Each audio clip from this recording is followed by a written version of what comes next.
Hey all, here OS Reviews. You're watching our video review of the Elephone P8 3D. As the name suggests, this is a glasses-free 3D display smartphone.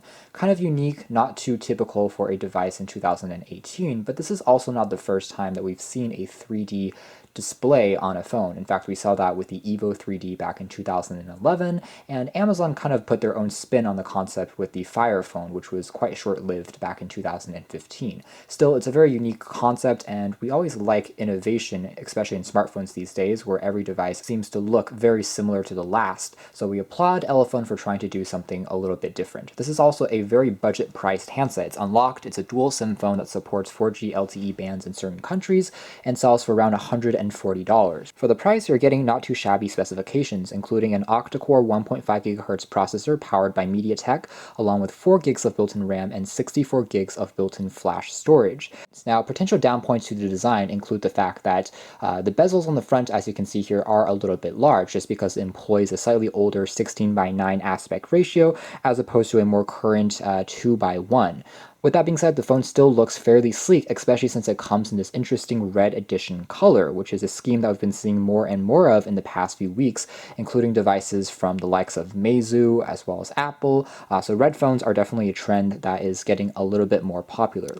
Under the metal back cover, there's access to a 4,100 milliamp hour pack, which is also pretty large for a phone of this size.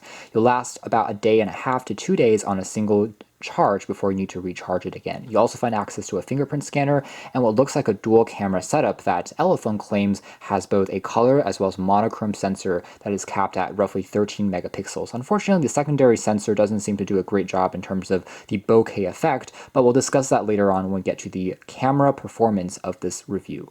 Otherwise, the design for me seems like a mix between something produced by Huawei as well as Xiaomi and from a design perspective on the back, but it also looks fairly classy and elegant.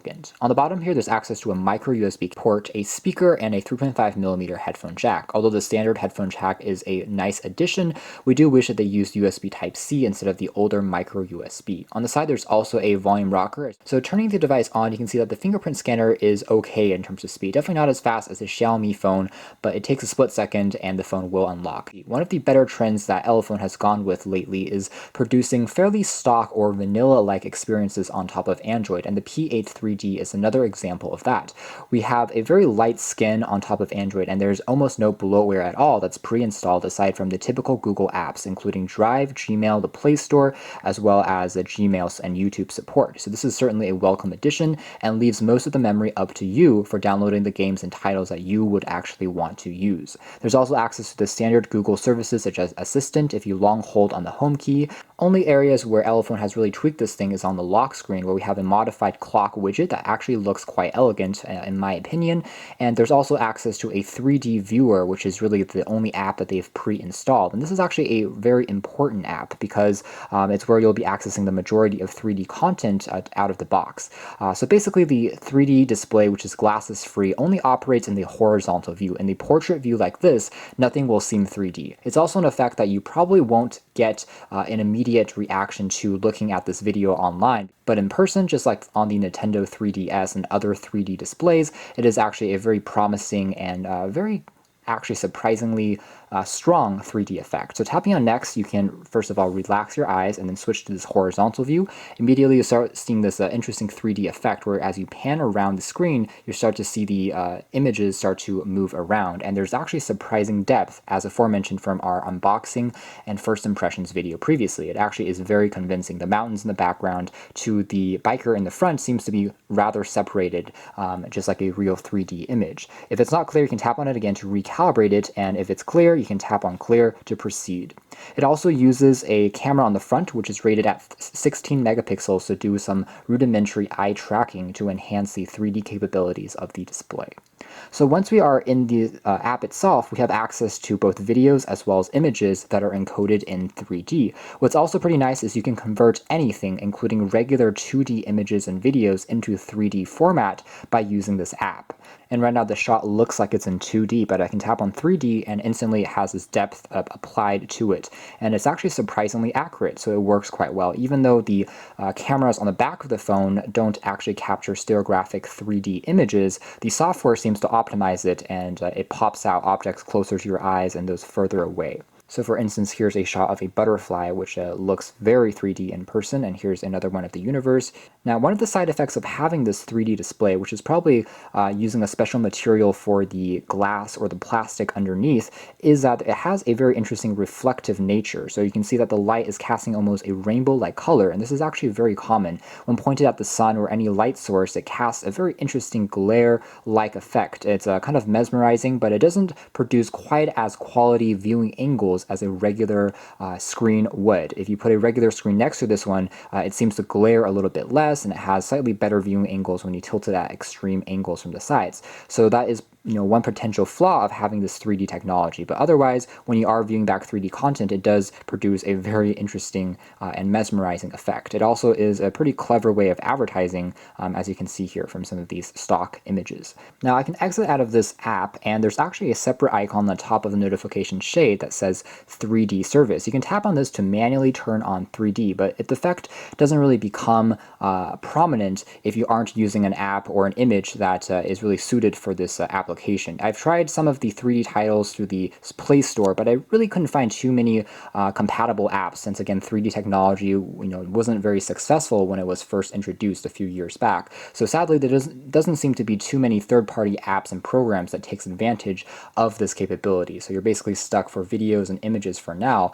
Even though that's a pretty cool application, it is something to keep in mind. It's definitely not as mainstream as something like VR titles for cardboard are on the Play Store.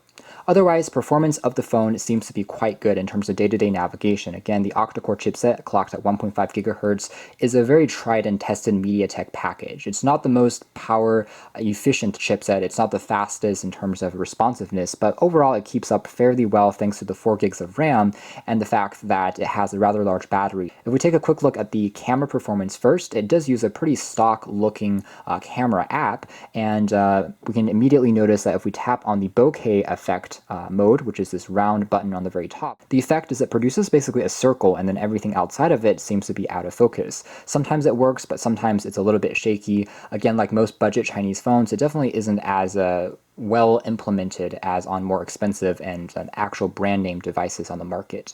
From here, we can also change into panoramic modes. We can change picture settings, as well as toggle through some of these other settings, which are pretty stock to what Android offers.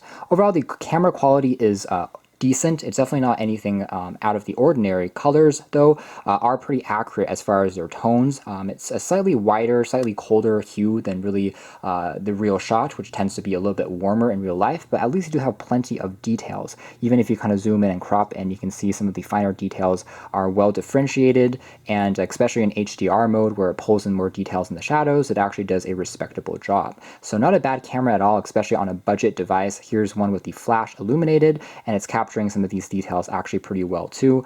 So decent camera performance. You can definitely get some pretty good shots for sure. Definitely shareable to social media, but not quite as saturated or as punchy as some of the more flagship level cameras. And some additional images of these flowers. You can see the rain on the petals, also captured relatively nicely.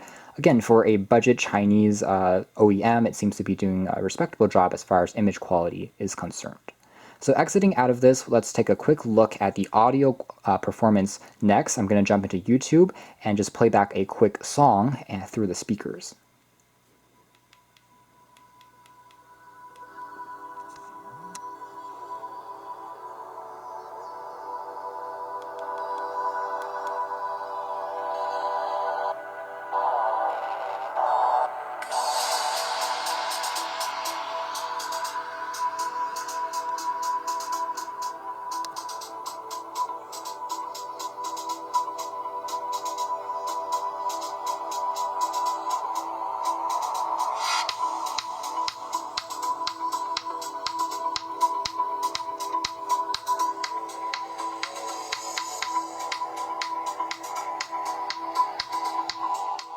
Takeaway from the audio quality is that it's okay, but it's not really a strength of the phone. It does get quite loud, but it distorts a little bit at higher volumes and doesn't have really a great amount of bass to the sound. Definitely not as powerful as some stereo speakers on more expensive phones, but on a device at this price, it suffices for quick video clips as well as for streaming music. So next, let's take a quick look at the web browsing experience using Chrome, and we're going to try loading up the New York Times. Despite the MediaTek chipset, you can see that it handles very complex pages like the New York Times without too many problems. This is a good benchmark because there are lots of ads, or a lot of scrolling elements and videos and small text, which is difficult for less powerful phones to handle, but it seems like on the P8 3D, it's more than acceptable. It also re-renders the page as you pinch in and pinch out. You can also double tap to take a closer look at columns, and it seems to do a generally pleasing job. In terms of call quality, the P8 3D also performed quite well. We tried it with both T-Mobile and AT&T here in the Seattle region, and we got roughly 3 bars of reception for each network. Callers said that we sounded loud and clean on their side, so the microphone does a good job. It's not a noise-canceling mic, however, so if you get in more challenging environments, such as at an airport or louder situations, it can struggle a little bit more.